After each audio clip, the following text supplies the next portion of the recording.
आज कौन सब आइटम खाऊच? आज तो अरुआ भात है भातर मु घी पकई देती गोटे मुगर डालमा बनई सब कंचा कदली गुआर सब पड़ी आईटा आलू चकटिया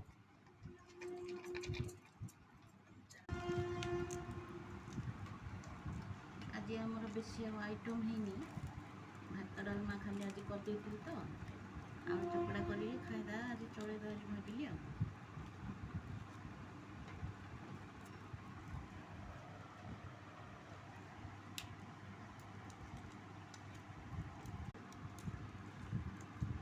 देखो आम रेडी है आलू चकड़ा ए टेस्ट करिया कहया लगे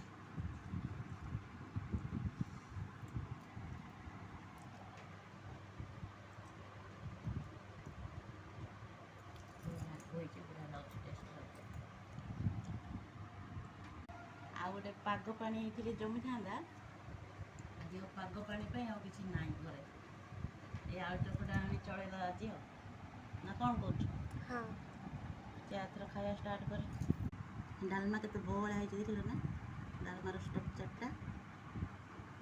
हाँ मु फास्ट आरंभ कर